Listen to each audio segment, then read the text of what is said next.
Feeling nice, cooking up with safari spice. Jerk chicken, yes, yes please. Sizzle, sizzle, better eat. Safari spice, oh let it flow. Feel that rhythm, let it go. Dancing while we cook tonight. Safari spice, your delight. Ooh yeah, let's pop flavors blend. Feel the good groove, don't let it bend. In the kitchen, we're alive. Safari spice, let's fry.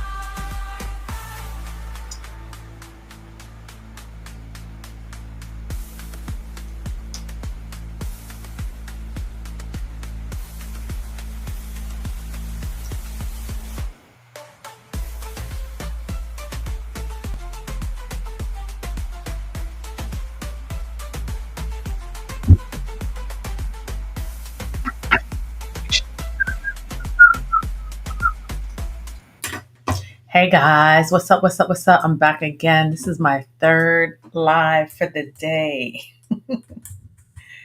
Third live for the day. How's it going?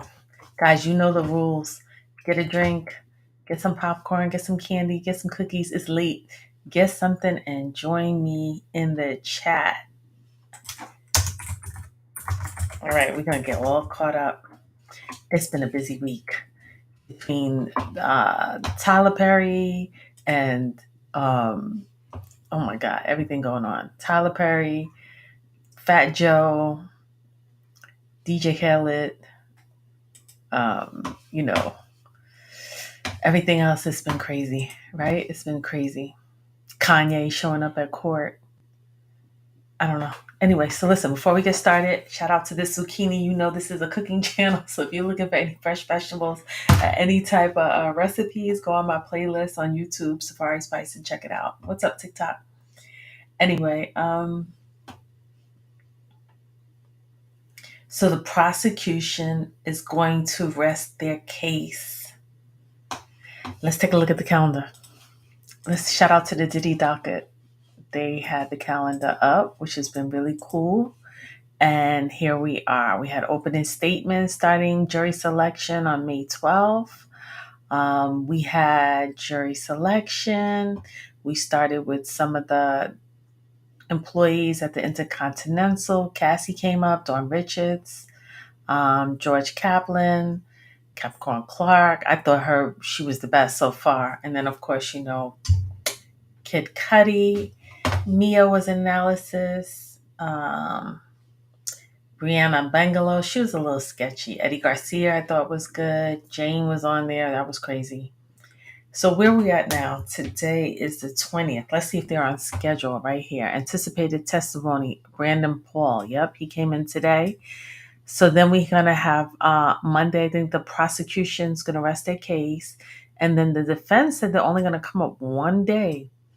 One day, that means they probably don't have anyone coming in to testify on behalf of Diddy. So then we're going to have juries then, I think by Wednesday next week, Wednesday or Thursday. I would assume that the judge is going to give 140 pages, 137 pages to the juror with jury instructions. I think it's going to take them about 3 days to go through it. So if we get through all of that next week, they could start probably deliberating. One thing I'm going to say about this Judge Arun, he kept everything on schedule. They may start deliberating from June 30th in the first week of July. So they were on schedule. And then I think they're going to release the redacted transcripts. And then if found guilty, I'm not sure when sentencing will be. I'm really not sure. So one of the things that I heard, you know, all the shenanigans that was going on with the judge. The judge said he was going to put one of the lead prosecutors in contempt of court for leaking some information to the press, maybe TMZ. I think TMZ is on Diddy's payroll anyway.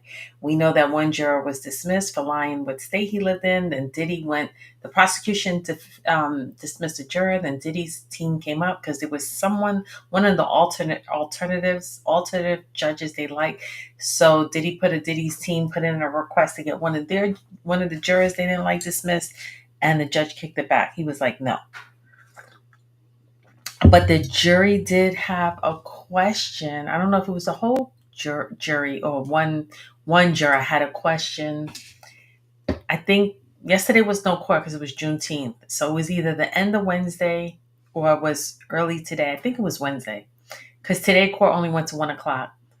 If they wanted to know what was coercion. What was coercion? So, coercion is the act of forcing someone to do something against their will by using threats, pressure, or intimidation, and involves manipulation of a person's choice by instilling fear or applying power in a way that takes away their free will. Example of coercion: legal, threatening to report someone to the police unless they hand over money; workplace, a boss threatening to fire an employee unless they do something unethical; relationships, forcing a partner to stay in a relation by threatening or harm. Coercion can be a criminal offense or a defense. For instance, a confession given under coercion may be inadmissible in court. Someone who commits a crime under extreme duress or coercion may use a legal defense. So I guess they asked that question because they're asking about Cassie and I guess Jane. Was there coercion? Because I think Brandon Paul on the stand today, they asked him, was she ever forced? Did she seem against her will? He said no. Also, Cassie stayed 10 years. So I guess the jury's like, well, why did you stay? Maybe she was scared to get away and he hit her. And I guess they're just trying to figure out, was there force? But we all saw that videotape in the that's false imprisonment, right? When someone's trying to get away and you pull them back, you say no, you can't go, and you hold them down. That's or is it what is it called, self imprisonment or something like that? So they want to know. I feel like this case is just divided. I feel it's cut down the middle. I think some people feel it's a mistrial. I think the other half say he's guilty. They prove the RICO debt to rights, at least on 2 or 3 charges out of the 40 predicates. And then some other people say not guilty. I don't see it. I don't see any crime. I don't see the RICO. Common sense is not so common. And sense should be common. Sense should be common. Your common sense. Don't overthink it, Don't overthink it. Sometimes, you could overcharge someone. I don't know if the jury's going to go in there and say he's overcharged. They may sympathize for him, maybe don't want to give him life. I don't know. Let's take a look. I'm going to share my screen.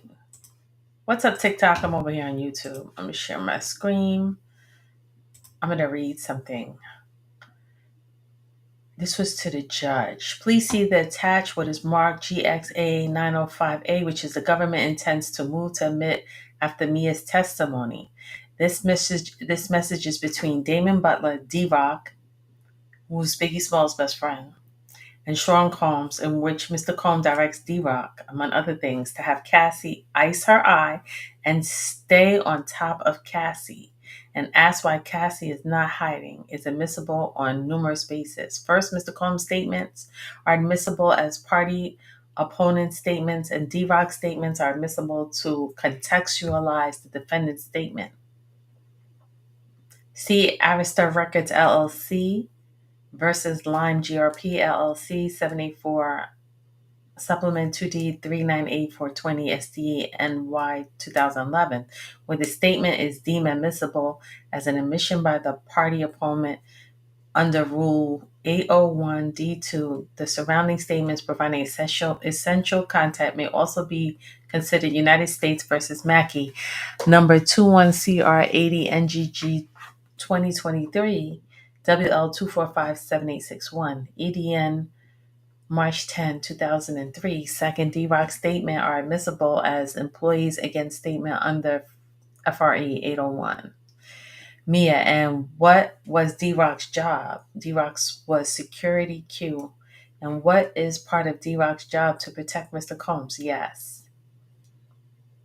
Ms. Ventura testifying that Mr. Combs' security included D-Rock and their roles were to protect him, keep an eye on her. Cassie testified that D-Rock would do things by Combs' direction. Third, D-Rock's statements are admissible as a co-conspirator statement made in furtherance of conspiracy. Testimony that security would be sent on task to track down the Miss Ventura. Testimony that D-Rock took phone calls from Miss Ventura and Mr. Combs' direction. TR 502, testimony that security would stock hotel rooms. Evidence 531, testimony that security would reprieve cash for FOs. You know what that means. Testimony that security would drop off rugs for FOs.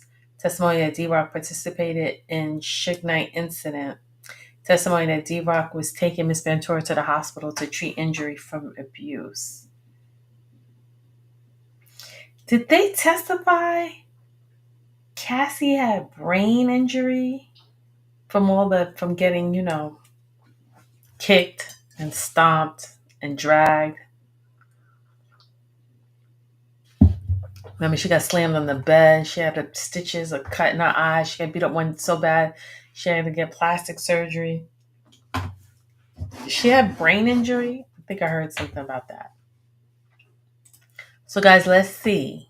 This is with the jury selection. Now, with the jury, when they come to jury instructions, they're going to get 140 pages with the jury's instruction.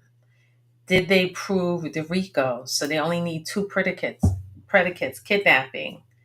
Like I said, that's what Capricorn Clark testified, that she was kidnapped for 5 days, but she had to do 2 lie detector tests because $2 million of diamond jewelry from Jacob the Jewelry went missing after he had a white party in the Hamptons, and they were supposed to go on the plane to Miami, and she was supposed to carry the bag. The bag went missing, so that would be kidnapping. Arson. Kid Cudi had a police report saying that someone was trespassing his house, even though they lost the fingerprints.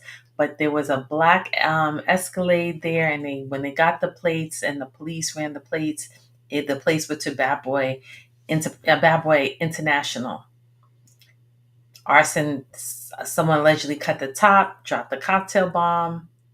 It lit fire. It didn't explode. It was the closest car out of 3 to his house, attempting to light the house on fire. The fingerprints was that of a female, but that wasn't really confirmed. Bribery. Eddie Garcia, the hotel staff, said he came with $100,000 cash in brown paper bag. Not to release the video of Cassie being attacked at the Interstate International Continental Hotel in Los Angeles. Witness tampering. Oh, we already know. He was in prison and he was paying people to use their card for his kids to call the witness. Didn't he call like Dawn 50 times? Witness tampering. Obstruction of justice. Getting rid of that tape at the hotel. Because had they called the police, that would have been, evidence. Forced labor. They all said they worked 100 hours a week and they didn't have any sleep and they were underpaid. And when they went to HR and said they had to get paid, I think it was Dawn said, she was working. They owed her $80,000. And he said, go to HR. When she went to HR, she gave him the bill and he took the bill like that. He just ripped it up on her face and he was like, whatever, just like that. So that was that. Trafficking, coercion. I still didn't feel like the prosecution should have had an expert to testify what are the effects on you when you take ecstasy, 2C, opioids, ketamine, weed, alcohol. What are your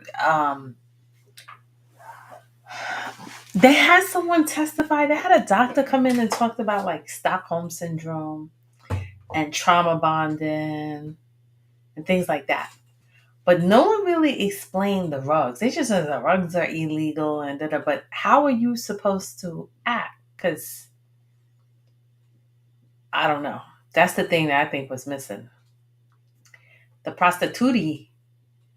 Well, they had the two prostitutes said that they were paid somewhere on a plane from LA to New York to Miami. They already, you know, the paralegal came in with those receipts. And you know what was crazy? I thought this was crazy. I have on my head. I'm not making this up, guys. When they came with the bad boy corporate credit card receipts, what I thought was crazy, if you followed it, guys, did you see this? The male entertainers that were flying from LA to California, they were in first class because their tickets were like $2,000. They were traveling first class. Meanwhile, Cassie's ticket was $600 and she was flying coach. Yeah, I think she definitely got brain injuries. I couldn't do it. She's loyal to the T. I couldn't do it. Did you hear that tape that they released to her? She was like, I'm gonna unalive you. I'm gonna unalive. She didn't even sound. She didn't have enough depth in her. She sounded so innocent. Even she didn't have that.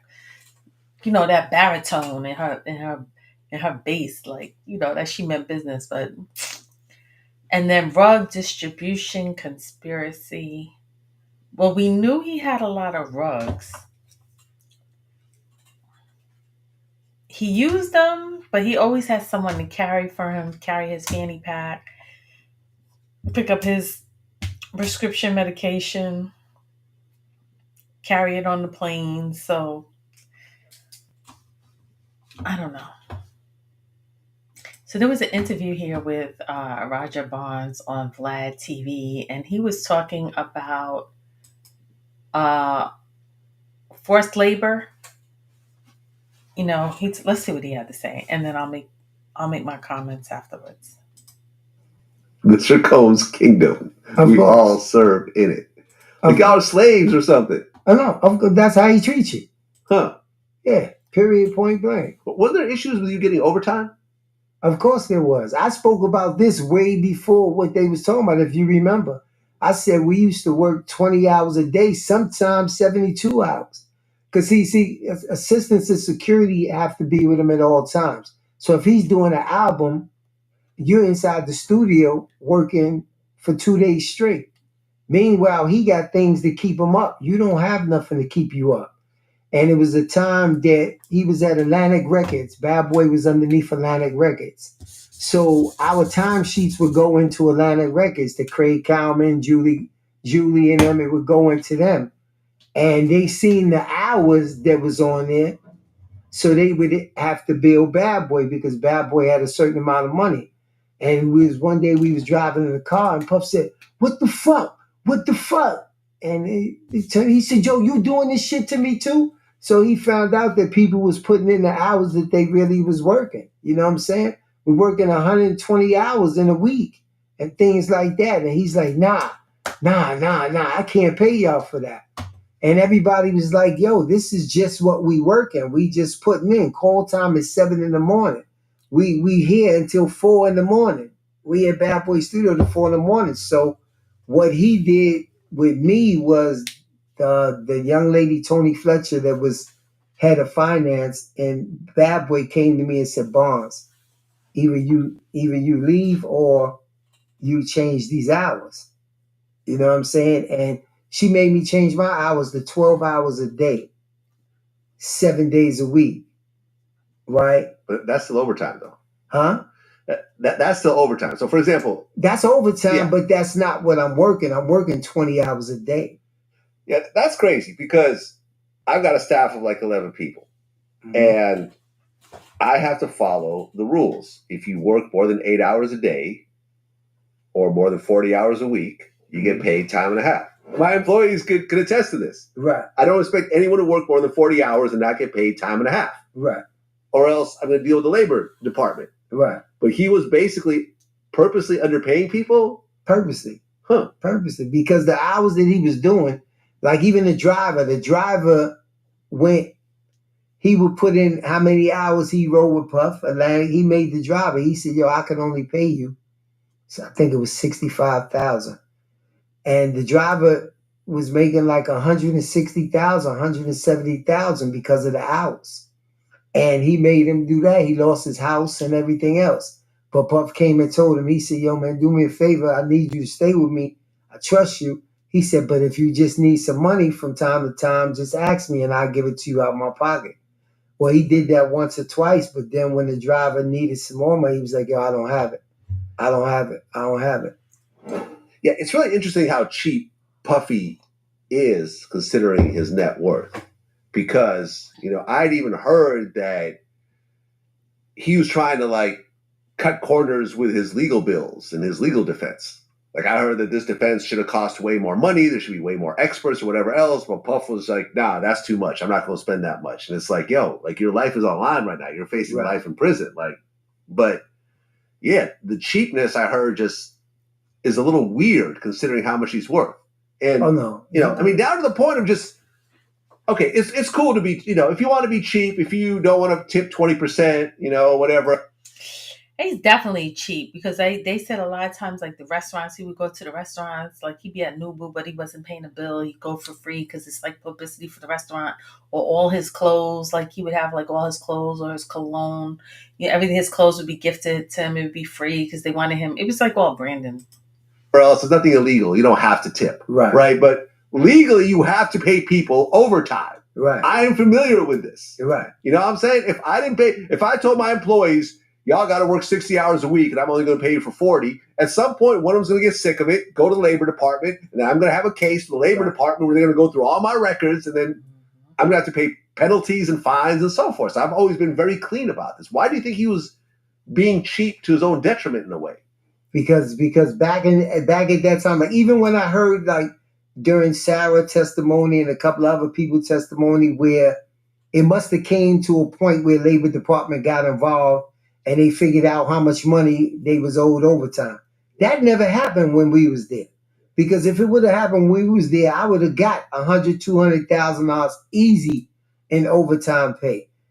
Money is his love, man. When it comes to Puff is so cheap to the point where we was on the last Train to Paris tour.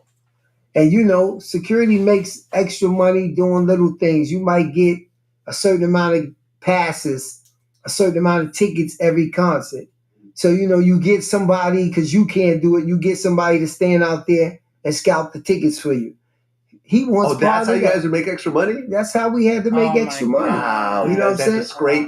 Oh yeah, we got 20 extra tickets for this concert in Germany and London. That's why he always, I think, hired people from prison, because he knew people from prison that they would be desperate. You hear what they're saying? They're saying this. He paid the security. He underpaid them so much that they had to scalp tickets, that they were scalping tickets to make extra money. So now you find somebody else that can stand out there and say, yo, you take half, you give me half. That's crazy. Blah, blah, blah. We're going to sell these tickets for X amount. Wow. But after the tour is over, Puff wants to know how much money you made off the extra tickets because he wanted it.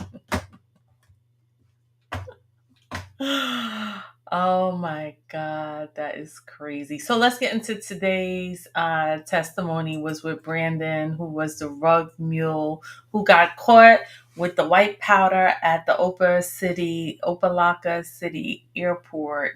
Now, there's a difference if you get caught with rugs with TSA is a felony, but 5 years in prison, 5 years fine. But federal charge is federal if you're at the airport. He got caught at the airport. And he was on a flight to Bahamas. So he was at the airport traveling not domestically, but internationally. He said he was cleaning up the room. He found it. It was Diddy's. That was what he told. Everyone's saying he purged himself, that he was lying.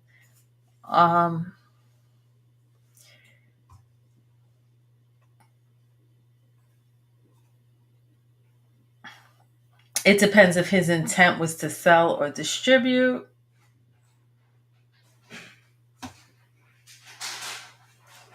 Harsher penalties resulting Prior convictions.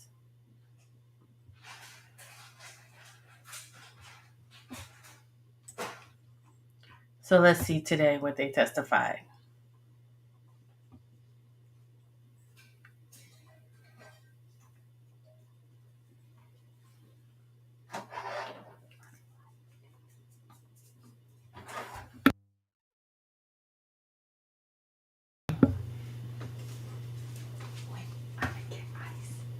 Mhm. So shout out to Inner City Press. Let me see Inner City Press. He said there was the chain was broken in the earlier. So let's see. Let me see. So court ended today at 1. Sometimes the link is broken and it kind of jumps around. So try to start from the beginning.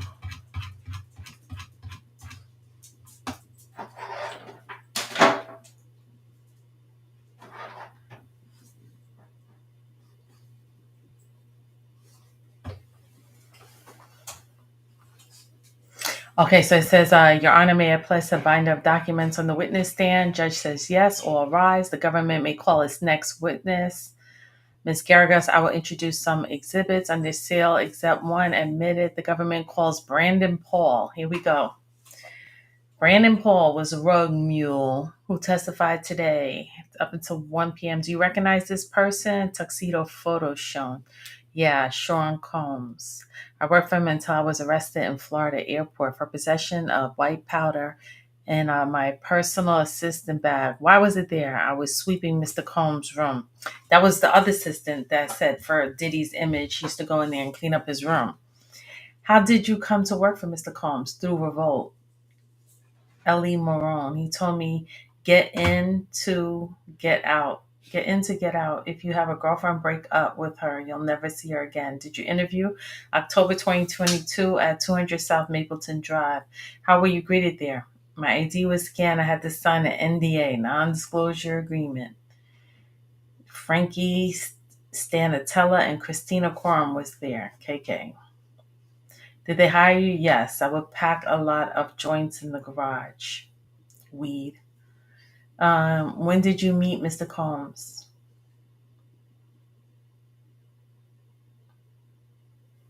KK came to the garage and told me to come to a listening party in the backyard and take notes. What was KK's role? Chief of staff, helped out with the family. Did KK use Mr. Combs' phone? Yep. How many assistants did Mr. Combs have? At first 5, then 4, then 2. Given my college basketball background, I helped him with Mr. Combs' workouts. Who is this? Jonathan Perez. And this? Butler Frank Rodriguez. What did Mr. Combs' butler do? Stand next to Puff, give him water, chapstick, whatever he needed. Did you have group chats with KK? Yes. Turn to the binder and flip through it. Who is this? Fahim. We call him Fafa. What was your salary? Started at $75,000 a year, then $100,000. I got paid bi-weekly by Combs Enterprises. Where do you live? In Airbnb in LA and Miami. Where did KK stay? In LA, an apartment 4 minutes from 200 South Mapleton in Miami in Two Star Island. Did you accompany Mr. Combs to paid club appearances? Yes, he would ask for $150,000 and they'd have to sell things for him. Did you accompany Mr. Combs to paid club appearances? Yes, he would ask for $150,000 and they would have to sell things for him. So he would go to the club and get $150,000 for an appearance. They would sell things for him. I don't really understand that. They would sell things for him. Okay. What did you do to stay awake? Prescription Adderall and sometimes white powder. Was that your job? What was your job? To make sure Mr. Combs was always happy. He said, I don't take no for an answer. He told us to move like SEAL Team 6. Did Mr. Combs fire you? Yes, for forgetting his Lululemon fancy pack when he was on a walk. He said, I don't want to see your face anymore. Tell KK you are fired. What did you do? Bought a Lululemon fanny pack, get it in, lay low? Did you ever complain to HR? No, that wasn't a thing. Why not? HR even forgot to plug my federal taxes my first 8 months. You just go to Mr. Combs. Did Mr. Combs use rugs? Yes, ecstasy, white powder, and more. What is in this photo? My hand with ecstasy and Tussie and pink powder. Why did you take the photo? I asked the staff what to do with it after I found it. I was told to put it in his bag. Did you buy weed for him? Yes. From who? Philip Fines, Puff like a sunset sorbet. Who were the other rug dealers used to call me use? One Stop, Guido, Baby Girl. I think it's spelled Oeei, Baby Girl. Who do you think Baby Girl is? Who do you think is Baby Girl? Do you think she's a public figure? Tell me in the comments. Who's this? Funny smile face photo. Is this your chat with Baby Girl? What's happening? Jonathan Perez is introducing me to Baby Girl. She asked me, is it for you or Puff? I replied, Puff, but tell anyone it's for me. Why? Puff is high profile, so we used alias. Did Combs use Cialis? Yes, we put in his nightstand. Your message to Love Red Phone. What does this mean? I call Puff Love. His red phone was personal. The business phone was yellow. What did he text you? XANS. How did you pay for rugs? Cash from his Gucci bag or security? Usually Fahim. In this text, what is flowers? Need. Did you also call it tree? Yes. Here, Fahim tells me I'll get paid back once Duke comes on shift. Did Mr. Combs have you take rugs? Yes. To test his Tussie. Oh my God. Guys, let me say this again. Common sense is not so common. Sense should be common. Why are you testing his rugs for him? Did you want to take it? I wanted to prove my loyalty. What were Wild King nights? Mr. Combe and significant others, rugs, and sex. Did Jane participate in Wild King nights? Yes. Did Mr. Combs' other girlfriends participate in Wild King nights? Not that I'm aware of. Who called them Wild King nights? KK. I just say he's going to a hotel. You know what? Let me pause for a minute. Stop sharing. I was on the road for 3 years in hip hop, right? Something like that, 89, 90, a little bit 91. But when you're like, on the tour bus and you're hitting state to state, and then after you finish a tour, some people are like, Beyonce tours too much. She's back to back. She doesn't know anything else. That's all she's been doing since Destiny Child, since she was 18. If that lady sat home for a year or two, she'd probably go crazy. So when you hear Diddy's always in the hotel, he's got two mansions on Miami Star Island. He's got like another penthouse or something in Manhattan. He's got a mansion in LA or two, him and Kim Porter. And he's always in the hotel. I feel like he just lives his hotel life because he's used to that touring, and he can't come to grips with when the tour stops and the music stops, that you kind of like have to come off the tour and just be home and like, I'm not necessarily saying be a family man, but it's like he almost didn't want that tour life to end. He would spend a lot of money on these hotels and let me go back. That's why I think he was fighting with some type of withdrawal. So he was like, I always got to be in a hotel. When he got the day he got arrested, where was he? In a hotel. So that rock and roll lifestyle that he was on for so long, I think he never wanted it to stop. I think some people really have a problem with it too. I think that was Ricky from New Edition.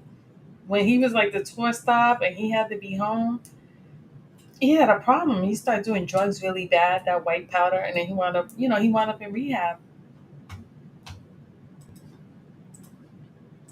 Okay, so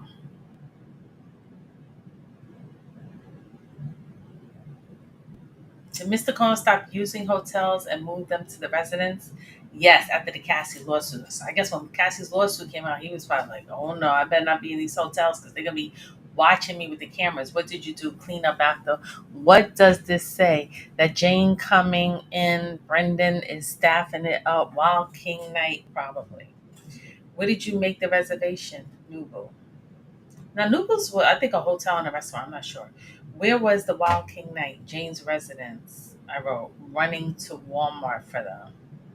And I think Jane, too, she was saying after a while when she testified that he was paying her $10,000 a month rent. She had a big house and she was didn't want to be in the hotels anymore.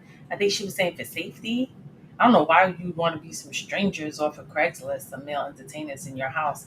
But I think she was trying to make it more like intimate with him and not like in a hotel. I don't know. KK asked Wild King mode active or Gucci bag active. What did you say between the two? How did you know what to buy for Mr. King Wild King night? We had a shared document in Notes app. Who was responsible for that? I can't. Who was responsible for the Astroglide? Yo, they are troll. I can't believe he took this to trial. But I mean, the property manager.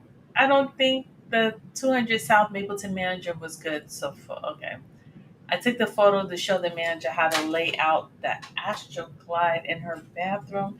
How you put it in for the cash. Robin at TriStar. Did Mr. Combs contact you from Walking Nights? Yes, by voice notes. Voice notes or FaceTime. Those voice notes got everybody in trouble. He called me to go and get an S outfit, but he never called me back. Guys, after this trial, you thinking, man, they got voice notes from 10 years ago, so things never really erased. What, they pull everything up in the satellite, the iCloud, or whatever? Guys, don't be talking of, if this case has not taught you anything, stay off the phone. Stay off the phone, the burner phone, the iCloud, the text messages, the social media, just leave it alone. If you're not talking face to face, don't even say it. And even then, all this Alexa and all this technology, you ever be thinking, man, like, oh my God, I think I want to go to Hawaii. And then you turn on your TV and then you see like five commercials of like Hawaii. And you're like, what is like meant like telepathy? Like, am I going crazy?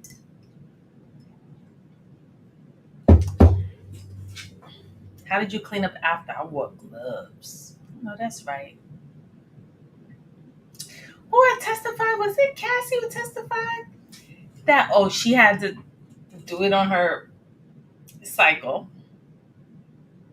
And some people were saying sometimes it was like, I think one of his assistants said there was like blood on the wall in the hotel, blood on the wall, and urine and feces in the bed, on the tub, on the walls. I'm like, and then the girls, what did she say? She said there was a blow up tub in the middle of the hotel, and it would be like 10 bottles of baby oil, and she had to wear the clear heels, and you walking around those clear heels, and it's that time of the month, and you full of baby oil, and your foot is slipping. She said, "Somebody, that's a workman's comp case. Could we put me in some clear heels, walking around in baby oil? That's workman's comp. I'm gonna fall down. I'm gonna twist. I'm gonna break my ankle. I would be no good for nobody." So that's right. He said. That's right. He said it, that would be a slip and fall lawsuit. I'd be suing them. I'm like, workman's comp. I slip and fall. It's not funny, but I try to be funny. Hey guys, TikTok. Uh, anyway, so how did you clean up? I wore gloves. I know that's why. Sanitary reasons. In this photo of the day of your arrest, March 25th, 2024. Rented jet. The white powder you were arrested with, was it Mr. Combs? Brian Stale, objection, sustained. Was it yours? No. Was it Mr. Combs? Objection, overruled. Mr. Combs. What did you do after arrest? A diversion program, drug treatment, no further questions. All right, that was nice and short and sweet. So, did you think he was good for the prosecution? I mean, I felt like, listen, I think he was just being honest. He was like, "Look, I'm a kid. I was playing basketball in Syracuse. They called me to come and testify." Oh, I thought I was sharing my screen, guys. Told me to come and testify, so I came to testify, and that was it. Sorry, guys. I thought I was sharing my screen. Hold on.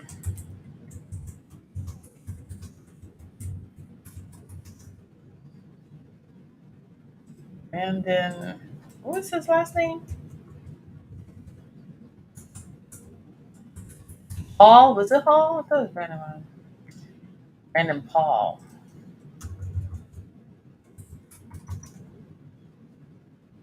Brandon Paul, college basketball picture.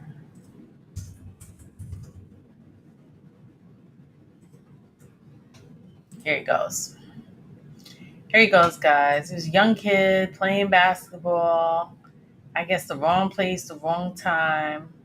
Got caught in the airport, facing some serious charges. So he flipped and he testified today to 1 p.m. Okay, let's go back to it.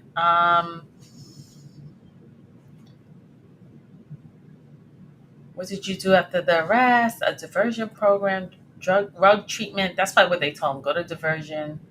Because they were hitting, when you were at the airport, he got caught at the airport taking an international flight. That's not good. It was probably going to hit him. He was probably going to do like 5 years. You walked up to play basketball at Syracuse for an iconic coach. Yes. You played UNC, but COVID ended it. Yeah. So he was playing basketball. COVID came. He stopped, and then he met someone at Revolt, introduced him to Diddy. You weren't just a rug mule, were you? Objection overruled. I was not just that. I was a minor part of what you did. Absolutely. Personal use, rephrase. The hotel nights were personal. Objection. Rephrase. It was Mr. Combs and Jane's relaxation, personal, right from your observation. Yes. Did you see Jane as hesitant? I did not. If you saw non-consensual activity, you would not have worked there, right? Objection. Abstain.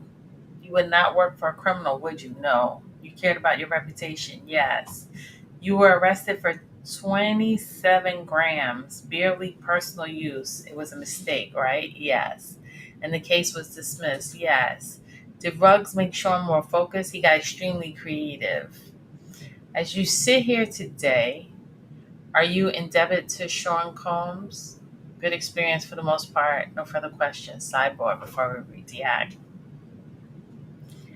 Did you know what was happening in the Wild Kings nights? Objection, rephrase. Were you there? No. What do you think about the 5,000 were for? Objection, abstain. Did Mr. Combs give you 5,000 cash in another context? No. You said you wouldn't work for a criminal, but you bought rugs for Mr. Combs. Yes, more than 5 times, less than 10. How do you feel about Mr. Combs? It's complicated. No further questions. No request. Thank you. You may go, Mr. Paul.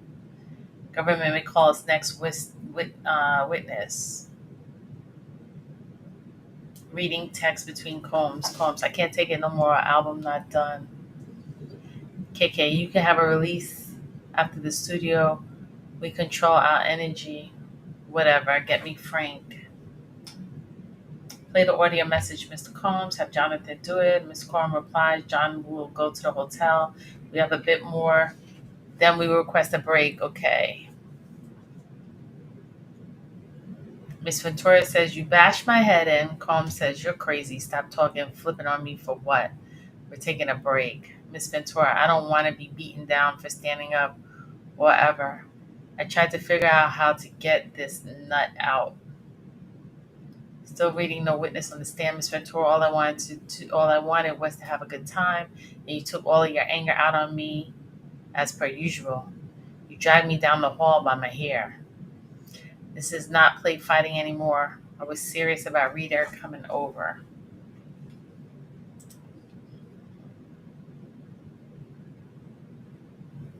So they were reading some notes that they were in the phone.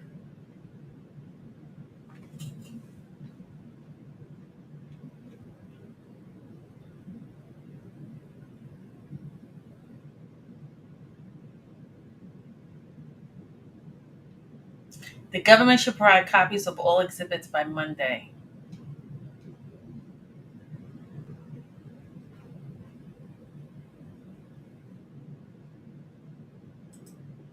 Here goes the prosecution. Let me read that again. I read the wrong version of Miss Ventura to Mr. Combs. You want to party and have a good time. I have to focus or I'm ever becoming anything. You treat me like a hooker for 10 years. I love our FOs when we both want it. The government calls Joseph of Homeland Security 18 years. Many records have you reviewed for the charge for this trial. Thousands. What is the only female name in this chart? Jane. Turn off the public screens. What is the name of the hotel? One Hotel South Beach. Phil fines May 20th, 23rd, $3,050 for one night. And this flight, Jane, JetBlue, New York to Miami with public screens off. Play the Instagram videos. Does the metadata match up? Yes. So they're connecting with Jane flew back and forth to.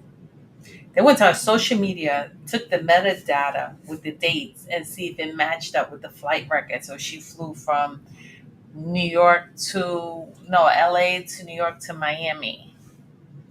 What's the name? Jessica Ruse, Mr. Combs, travel agent. What was the charge for losses and damages? $6,000. Who flew on this one? Jane and Collab. Jane to LA to Miami to LA, and Cabral from Atlanta. I think Jane was saying that was her favorite uh, male entertainer. You want to get a party going before you spend the weekend with boarding chick participant. What? You want to get a party going before you spend the weekend with a boring chick. Some text messages. What is this? Hotel damage report from London Hotel Room 229. The report says bodily fluids spread on the floor. Pictures attached as evidence. Names column Jane Combs, Reggie Paul, collab. And these between Paul Arthur and Combs and James Arthur Fitness LLC. The ATM cash deposit $900, then $600. Damn, they got his ATM deposits. They got everything. More hotel damages. Fahim's cell phone was seized. Yes. You remember Fahim? Fahim's head of security. Fahim just bought his son 40 acres of land in California, and Fahim, brother Muhammad Fahim, was also head of security from Michael Jackson. Brother Fahim Muhammad. Let's take a look at what he looks like. Brother Fahim Muhammad. Wow. I bet she's a co-defendant.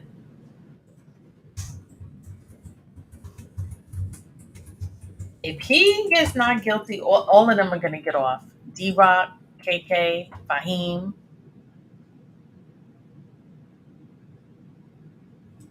Here he goes.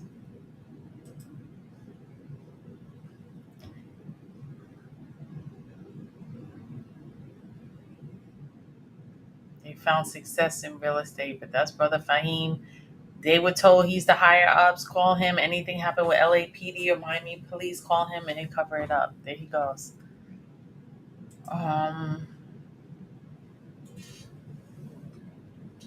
So the government took his phone. Your Honor, take one down. Public couldn't see it. Can we please have a sidebar? Take it down. And yes.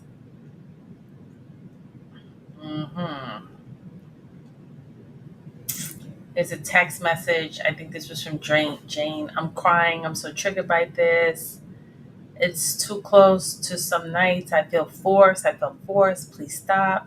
Rugging and using women for your fetish nights. It creates demons inside of us and real trauma to women who are only doing it to please you. Let that pain on other women stop with me. Leave women alone who don't want to do those nights with you. Hire prostitutes and stop emotionally harming women that love you.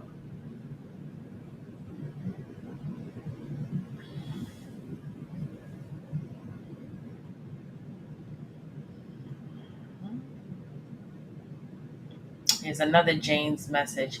You want me to blank blank. Some blank blank so you can get off on the island with Gina or Young. Ooh. Is that Young? Young Miami? What?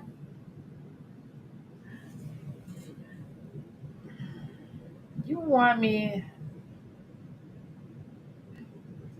So James, like, you just want me to have fun while you go on and hang out with Gina or Young Miami.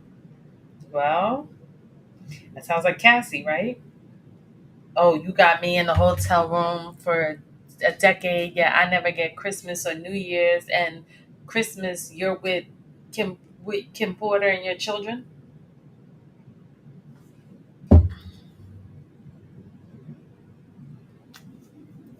This case, I can't wait for it to be over.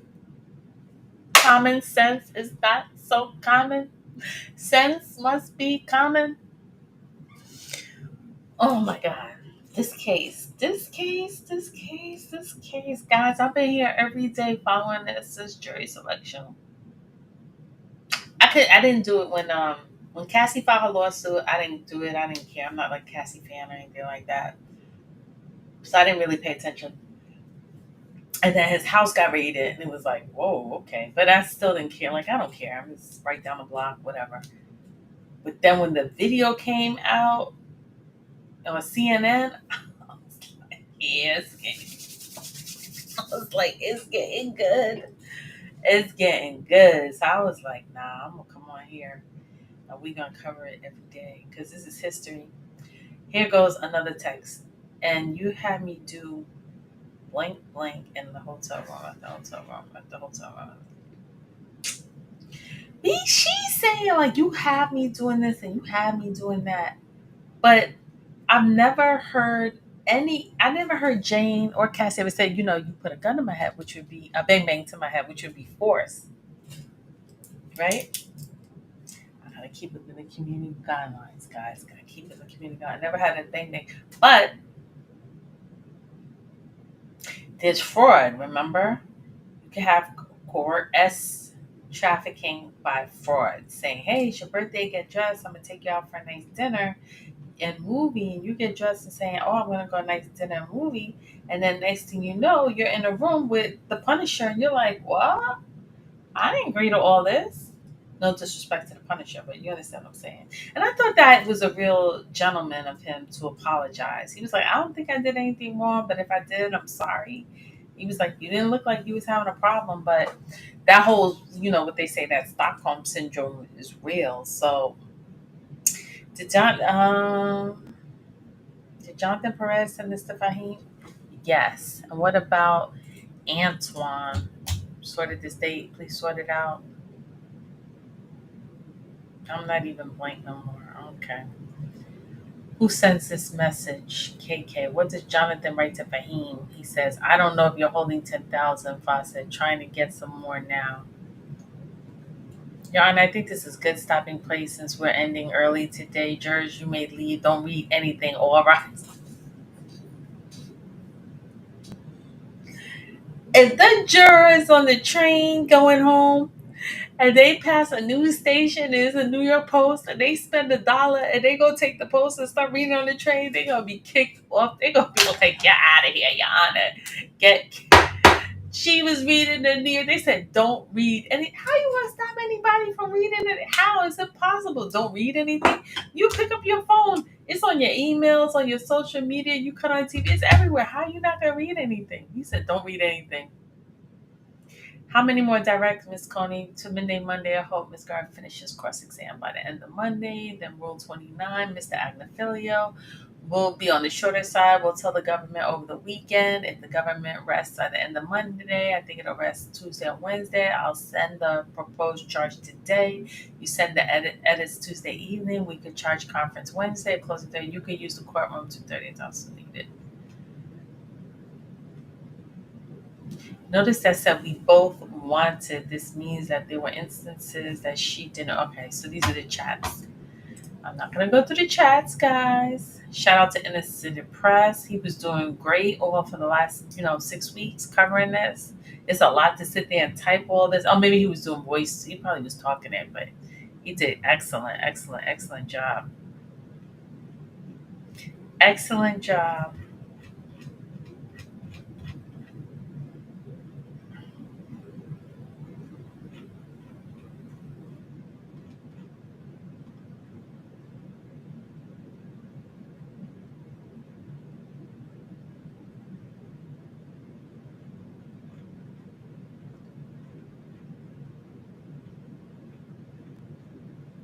So here go. If you can see my screen, this is a Trump International Hotel. It was a bill for $2,490. This was on September 2023 by Jonathan Perez. I think that was one of his assistants. He had high-speed internet access, lunch, dinner, tax, yada, yada, yada. Here's another bill from the Intercontinental Hotel, Times Square. Red Bull. The Trump, I think, was with the Punisher. I don't know who's at Times Square. Maybe he had Red Bull, vodka, Kettle One vodka, more Red Bull, cranberry juice. That was for $921. Under Frank Black, aka Sean Combs. They say he used Frank Black after Biggie Smalls. Was Biggie Smalls' alias? Was it Frank Black or Frank White? Here's the famous $46,786 damage for a penthouse suite in the Intercontinental Times Square by Frank Black. Sean Combs. That monthly bill was paid by various accounts at Signature Bank, Diddy on trial. Loss and damage to the penthouse, petty cash, American Express, $46,780. What? What did he do?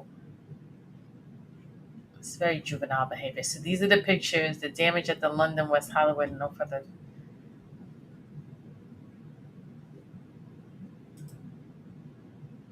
Here's the pictures to the damage to the hotel.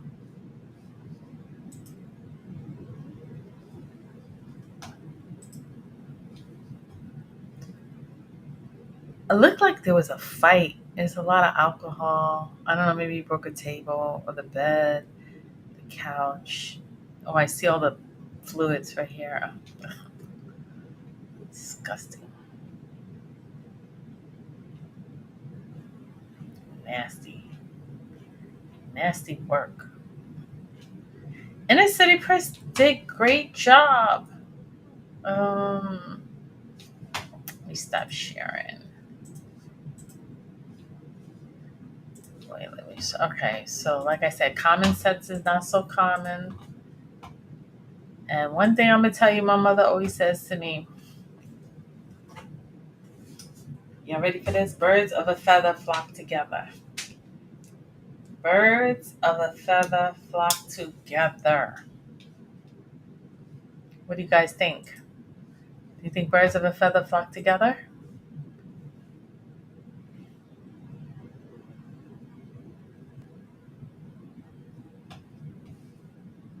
Who's that? Usher,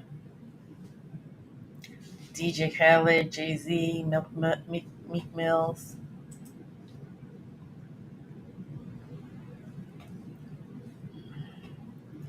These are the brunches. So if Diddy was convicted of RICO and if Jay-Z had invested in some of his business or they have partnerships in business together, would that mean that Jay-Z would then maybe be investigated? Like I said, birds of a feather flock together, guys. And I know they did the brunch. They would do the brunch together. The Rock Nation brunch that they did together. I think they had an app together, some clothing. I don't know if Jay-Z invested in Sean John or if Diddy invested in Rockaware. I don't know. They're close. I thought it was very interesting when Jay-Z made that statement. It was like, I don't know him.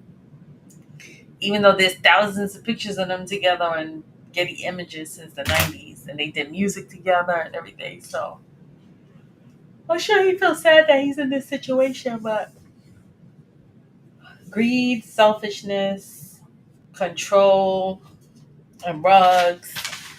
What they say, sex, rugs, rock and roll. It's just a bad combination.